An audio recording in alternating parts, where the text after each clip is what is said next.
How am I feeling about Overwatch 2 so far? Like, my actual thoughts on the whole game? That's a pretty deep question, honestly. I'm happy that it didn't just die immediately right after the first beta did. And people seem to be pretty happy with it in a lot of ways. There's obviously some downsides, but the Overwatch team has done a pretty good job with trying to respond to things in a quickly manner relative to Overwatch in the past. So, obviously there's been the whole server issues and whatnot. But I mean, my sign-in today was literally instant, and no, there is no streamer queues. Jesus Christ. But I think the big thing is like they've been trying to be more communicative, and like they tweeted stuff out. Aaron Keller tweeted stuff out. They made blog posts. They're like the information is out there. Could they do it better? Could there be like an in-game news net like thing on the main page? Sure. But I think that might take extra time. I'm not sure. And I actually saw something today on my most recent upload. It was one of the top liked comments, and I'll actually, you know what, I'm actually gonna read it to you really quick because I think it's worth reading it to you. Thank you. And it says, I didn't play Overwatch 1. I really like Overwatch 2, not gonna lie. Small file size, hard game, but fun. Only learned to use like 4 characters so far. And I didn't even realize for a lot of free-to-play players who are like Warzone players or whatever else, they're not used to a small file size. Warzone's like 200 gigabytes or some shit. So Overwatch is one of those games you can throw in the back of your hard drive, even if it doesn't become your main game, or even if you don't play it that often. And it won't take up a lot of space, which is great because a lot of the big bulky AAA titles take up tons of space on your hard drives. Further beyond that, obviously there's been problems with like the new player experience system, but I haven't heard any new players actually complain yet. At least on my chat and my comments and shit. I don't know. I'm sure there's been bugs with like people not being able to have everything, but like that was a bug, right? Like that will be resolved and then we're back to normal. But the game overall, the only thing I would say that like I have any critiquing for is just balance. Like balance is still not great. For example, all the off tanks are just significantly better.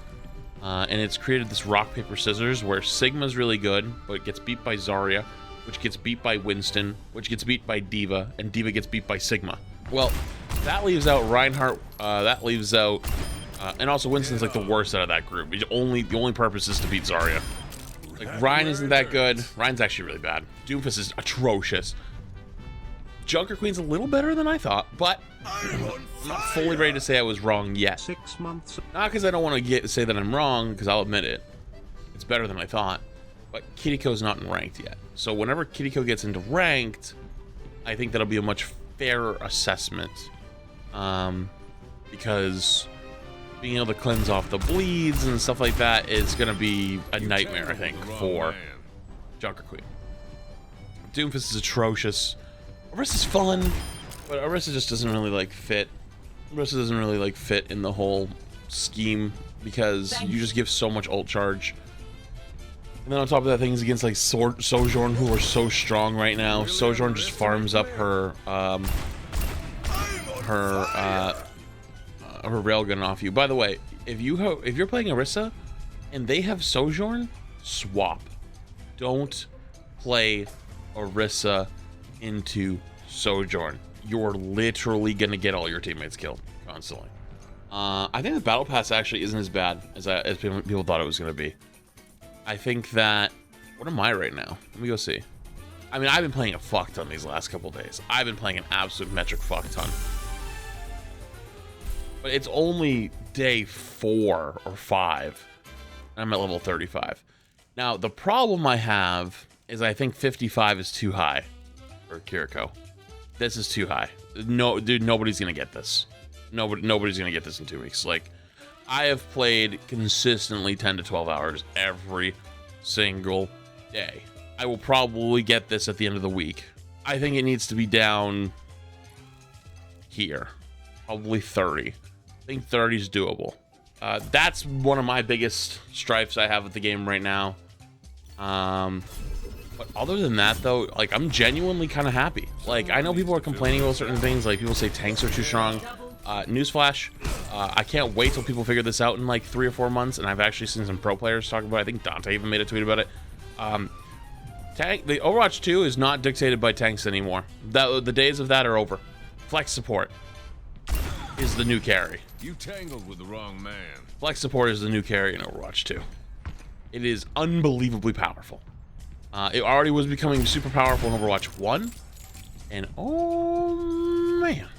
I'm on fire. Can't wait till people figure that one out. So I've actually seen a lot of big streamers playing it, like really big ones. Like I saw Asmongold playing on his alts, and he was playing on his main too, but then he played on his alt Twitch account. But here's the big one.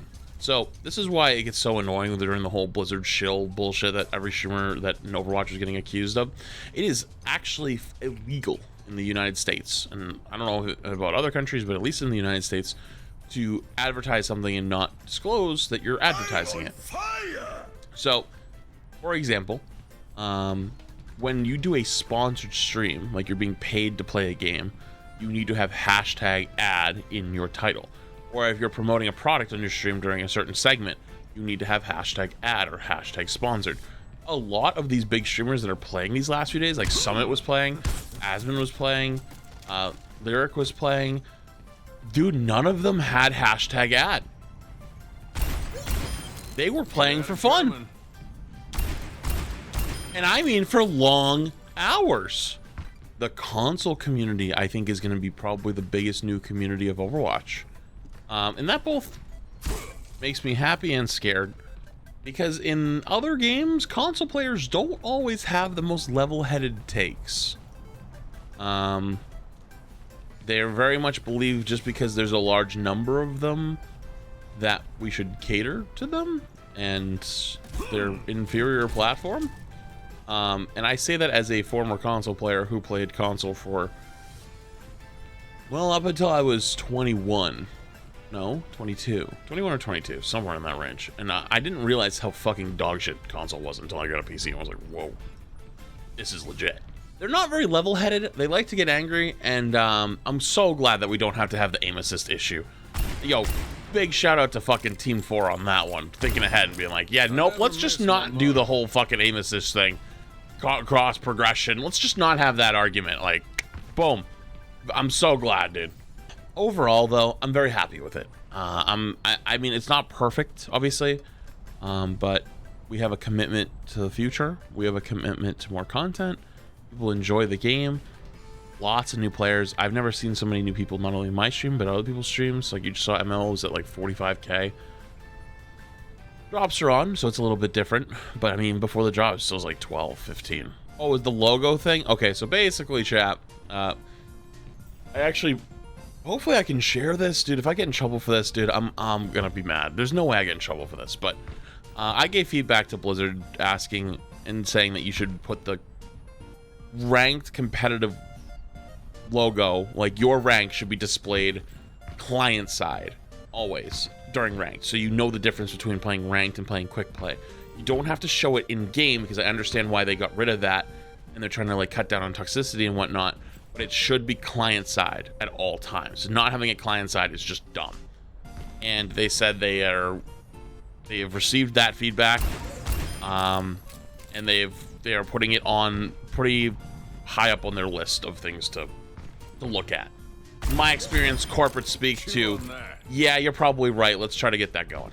So, hopefully we will see. At least in the next couple weeks, maybe by the next update. I mean, the next update is probably a little ambitious, but hopefully soon we will see at least client-side ranks show up, so I don't have to have this fucking PNG shit that I've got going on down there right now, because even though I haven't played a whole lot of tank, it looks like I played a bunch of tank because I played open queue. I have to put a fucking fake GM logo down there because it doesn't show my rank during ranks, you know?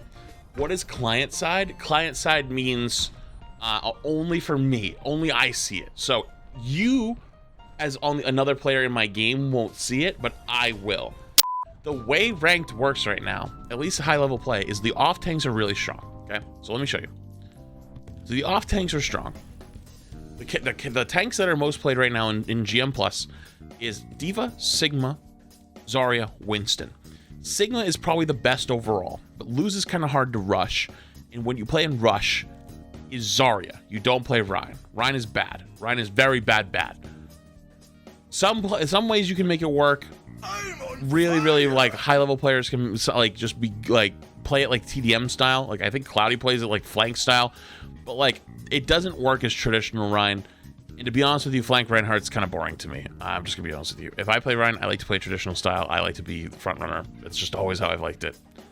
It's not good to do though right now. So when someone picks Zarya to counter Sigma and rush you down, to beat Zarya, you go Winston.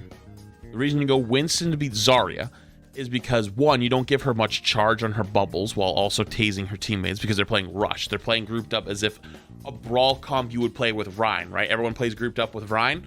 Same thing happens with Zarya. It's the off-tank version of Rhine. So you're giving less charge to the Zarya. You have the bubble that keeps her charge from actually melting people for a little bit.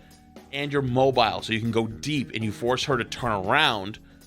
When you force Zarya to turn around, she doesn't have a shield for her people behind her. She doesn't know what's happening. She can end up getting caught out of position really, really hard. So Winston actually ends up popping off versus Zarya. Now, to beat Winston, you go D.Va. D.Va shits on Winston. Winston's one thing right now is being good against Zarya and sorta okay against Sigma, but honestly, Zarya's just way better against Sigma, so just play Zarya. So you play D.Va to blow up the Winston. D.Va overall is exceptionally powerful right now, and even good versus Sigma in some ways on some certain maps. But regardless, though, this is like the rock, paper, scissors, is these four characters. That's it. So you play Sigma on things like Circuit Royale that are very, very long sight lines, and you poke them out very slowly. Then on things like Lijiang Control, you can play Zarya and rush them down, basically like the way you would play Rhine, and that would beat the Sigma comps.